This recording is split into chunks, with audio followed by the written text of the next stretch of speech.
Vinos del viejo mundo versus vinos del nuevo mundo. ¿Qué es esto? Hola, mi nombre es Temis. Si esta es la primera vez que pasas por mi canal, bienvenido. Y hoy les voy a contar sobre la diferencia entre los vinos del viejo mundo y del nuevo mundo. Pensando en la historia, sabemos que la historia del vino se remonta a unos 6.000, 7.000 años antes de Cristo. Las primeras viñas aparentemente se encontraron en la zona de Georgia, pero básicamente no vamos a hablar de historia hoy, sino que vamos a hablar de las diferencias entre esos dos tipos de vino. El vino a las Américas en general, llega alrededor del siglo XV y fue desde entonces que se empezaron a diferenciar, o se empezó un poco con esa diferencia de los vinos del viejo mundo y del nuevo mundo, haciendo referencia a los del viejo mundo como los vinos europeos y a los del nuevo mundo como los vinos que llegaron a las Américas en principio.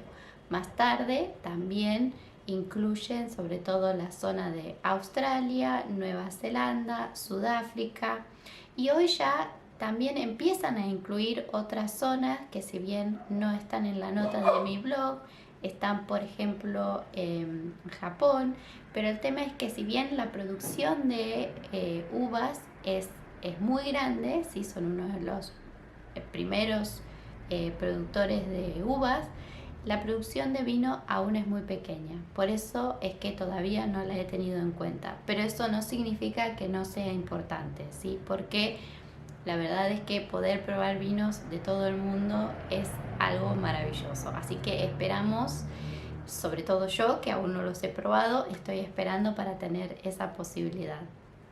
Por supuesto, en ese momento y hasta, digamos, no hace mucho, hasta la época de los 90, sí que se podían hacer grandes diferencias, como van a encontrar en mi blog, que aquí les voy a dejar abajo el link para que puedan pasar a visitarlo. Sí encontramos algunas diferencias, como por ejemplo que la producción de vinos del viejo mundo se basaba más que nada en el terroir, y de allí que durante los años han surgido las famosas denominaciones de origen tan protegidas en muchos países de Europa, sobre todo en Francia y en España. También solían utilizar, o sea, tenían muy poca intervención en lo que era la elaboración del vino, entonces usaban las levaduras autóctonas, ¿sí? Las levaduras que estaban en la piel de la uva, también conocidas como indígenas. Los métodos de elaboración eran transmitidos de generación en generación, ¿sí? No había en ese momento universidades que enseñaran a elaborar el vino, que tuvieran la carrera de enología. Sí que tenían mucho respeto por los métodos ancestrales, ¿sí? De ahí a que se pasaban el savoir-faire, ¿sí? El saber hacer, de una generación a la otra. Sobre todo se basaban también en los vinos de corte, ¿sí? Mezclaban diversas variedades de uva para obtener el vino que tuviera, digamos, que estuviera acorde a esa denominación de origen, porque las denominaciones de origen, sobre todo en los países europeos, no solo tienen que ver con el terreno, sino que también tienen que ver con el tipo de vino, con las características organolépticas, y muchos de ellos, de hecho, pasan a través de exámenes de análisis sensorial para ser aprobados como vinos de esa denominación de origen o no. Sobre todo quiero destacar que los vinos que solían producirse hace años atrás en el viejo mundo eran vinos que necesitaban cierto tiempo para poder beberse, ¿sí? Que necesitaban de la crianza para poder suavizarse. No eran tan frescos como los vinos del Nuevo Mundo, que es a donde pasamos ahora las características. Ya estos vinos que se empezaron a hacer en el Nuevo Mundo eran para beber más rápido, más frescos. Inicialmente se centraron también en hacer varietales y quizás fue una de las primeras diferencias que se hizo entre los vinos del Viejo Mundo y del Nuevo Mundo. Empieza a participar la investigación. Empiezan en las universidades no solo a investigar sobre el vino y sobre cómo elaborarlo, hacer recomendaciones, sino que también empiezan a dictar la carrera de enología. Además, toda esta investigación trajo avances tecnológicos que se pusieron a prueba en los viñedos, en la elaboración del vino y que trajeron también sus buenos frutos, por los cuales se siguen utilizando hoy en día. No obstante, todas esas diferencias que les mencioné hasta ahora, durante los últimos años fueron mezclándose.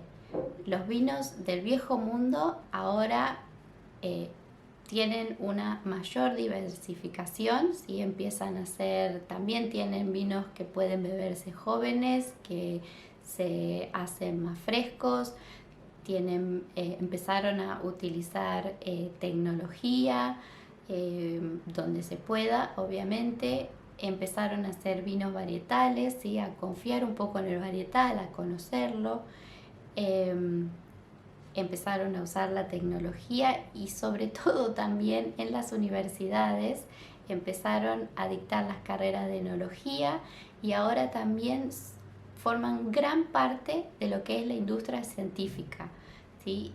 Tienen muchos proyectos, mucha dedicación a nivel de investigación acerca de todos los aspectos del vino, incluyendo lo que es vino y salud, que en algún momento les voy a contar, que tiene que ver con una hipótesis que surgió hace años sobre lo que se conoce como la paradoja francesa.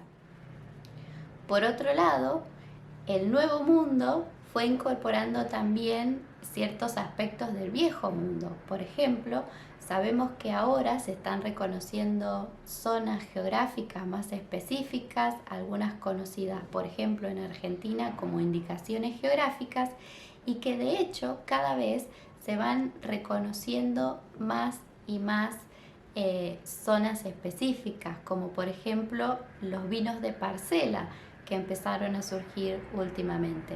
Y también en Argentina se empezaron a hacer muchos vinos de corte o blends, ¿sí? Al igual que en otros países del Nuevo Mundo. Entonces, actualmente el hecho de llamar Viejo Mundo o Viejo Mundo queda básicamente como un dato histórico, como algo que simplemente diferencia aquellos vinos que provienen de Europa con los vinos que provienen con las zonas de producción más modernas. También hay que tener en cuenta que en las zonas de producción más modernas del Nuevo Mundo los viñedos tienden a ser más jóvenes y en el Viejo Mundo aún hay viñedos que son centenarios, aunque son los menos, porque recuerden que también, y en algún momento lo voy a mencionar, cuando se dio el ataque de la filoxera hubo una gran pérdida de viñedos en Europa, así que son pocos los viñedos que actualmente tienen más de 100 años. Pero de todas maneras, y esto es lo más importante, que no importa en el país del mundo en el que nos encontremos, no importa si es del Viejo Mundo o del Nuevo Mundo, lo que sí es seguro es que las características que tiene cada vino, de cada viñedo, de cada productor, hecho con distintas manos e incluso durante distintas añadas puede tener características que son propias de ese vino y que por supuesto valen la pena probar. Así que espero que les haya gustado esta pequeña explicación sobre las diferencias entre el Viejo Mundo y el Nuevo Mundo. Y ya saben que si les gustan estos videos pueden suscribirse a mi canal de YouTube y también pueden seguirme por mis redes sociales, en Instagram, en Facebook y por supuesto no se olviden de visitar mi página temisandwines.com.